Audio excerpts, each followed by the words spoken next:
sendirian, tetapi ditanggung juga oleh negara-negara muslim, bahkan seluruh negara dunia, terutama dalam mencegah kembalinya Zionis Israel dalam melakukan genosida. Indonesia akan segera melaksanakan komitmennya untuk mengirim 20.000 pasukan penjaga perdamaian untuk mencegah kejahatan Israel selaku residivis genosida. Pemerintah Indonesia dan Parlemen Indonesia bertugas mengawal gencatan senjata dan mencegah genosida dengan kekuatan dan kebijakan.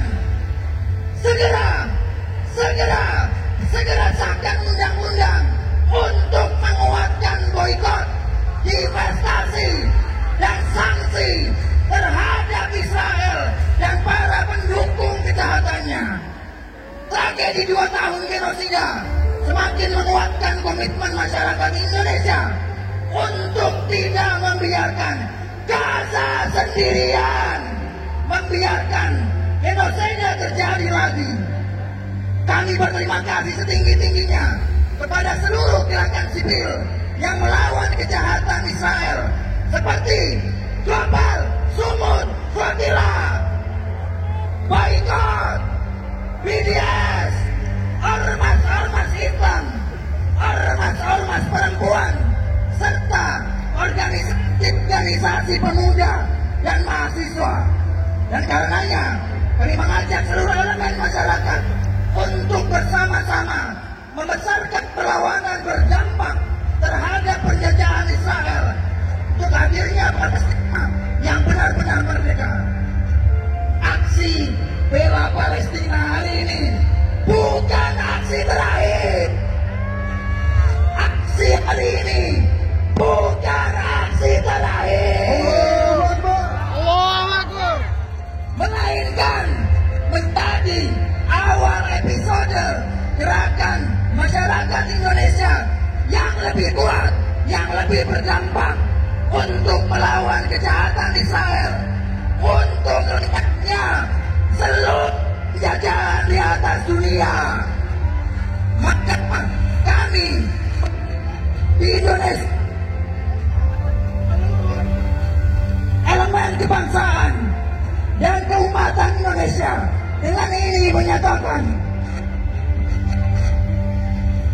pertama, mengapresiasi perjuangan sejumlah negara kunci termasuk Republik Indonesia atas terselenggaranya sejumlah upaya diplomasi intensif seperti konferensi New York tanggal 28-30 Juli 2025 yang telah menghasilkan rencana perdamaian komprehensif untuk Palestina.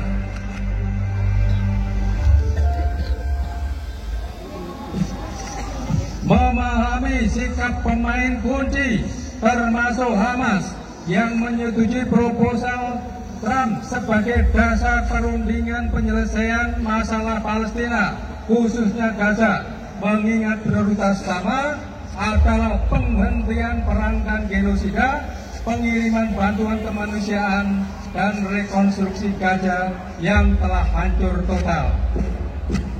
Kedua, menegaskan bahwa perjuangan rakyat Palestina, termasuk Hamas dan faksi-faksi perlawanan lainnya, adalah bentuk yang sah untuk pembelaan diri terhadap penjajahan dan genosida yang dilakukan oleh Israel dan teman-temannya.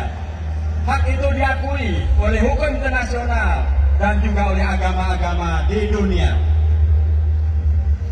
Tiga, mendorong masyarakat internasional untuk meningkatkan tekanan berkelanjutan melalui langkah-langkah politik, diplomatik, media, dan gerakan rakyat agar Israel mematuhi tuntutan sah rakyat Palestina. Dukungan politik, media, dan publik kepada perlawanan Palestina sangat penting sebagai payung perlindungan atas hak-hak kemanusiaan dan kedaulatan bangsa Palestina. 4.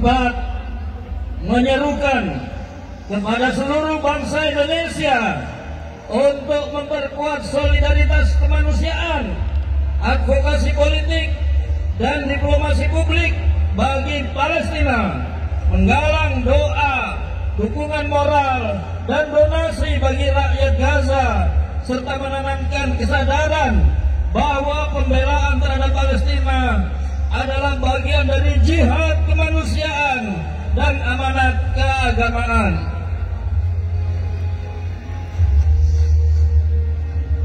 Lima, siap bersinergi dengan pemerintah Republik Indonesia untuk memperjuangkan diplomasi aktif Indonesia di dunia internasional demi penghentian agresi Israel, mendorong PBB, OKI, dan negara-negara sahabat mengambil langkah tegas untuk perlindungan rakyat Gaza serta mengawal proses menuju pembebasan Palestina sebagai negara merdeka dan berdaulat penuh dengan Yerusalem atau Al-Quds sebagai ibu kota Palestina. 6. Mengajak seluruh bangsa Indonesia dan umat Islam di seluruh dunia untuk meninggalkan perpecahan, menolak normalisasi dengan penjajah Israel, dan bersatu dalam satu barisan keimanan dan kemanusiaan demi pembebasan Palestina dan keselamatan Masjidil Aqsa. 7. Mengusulkan kepada Perserikatan Bangsa-Bangsa untuk membuat Palestina Room, ruang Palestina di markas PBB untuk koordinasi bagi persiapan kemerdekaan Palestina. 8. Mendesak kepada pemerintah Indonesia untuk bersikap tegas terhadap semua bentuk propaganda dan gerakan pro-Zionis di Indonesia. 9. Mendesak kepada pemerintah Indonesia untuk membuka komunikasi secara langsung dengan faksi-faksi perlawanan Palestina untuk memperkuat persatuan nasional Palestina dan menggagalkan rancangan-rancangan Israel. 10. Mengapresiasi sikap pemerintah Indonesia yang konsisten membela dan memperjuangkan Palestina sebagai negara merdeka, berkedaulatan penuh, dan konsisten menolak penjajahan dengan menolak pesepak bola dan atlet penjajah Israel untuk ikut kompetisi di Indonesia, agar organisasi-organisasi olahraga dunia seperti FIFA, WBA, Olimpiade juga mengikuti langkah Indonesia dan berlaku sportif, jatuhkan sanksi pada penjajah Israel sebagaimana mereka sudah jatuhkan sanksi pada Rusia. Takbir. 11. Kami mengajak kepada seluruh pemuda Indonesia untuk terus bergerak, untuk terus menyuarakan kemerdekaan Palestina, kemerdekaan Palestina yang sejati dan selalu melawan penindasan terhadap warga Gaza dan selalu menolak Israel dan Zionis dimanapun berada. Allahu Akbar.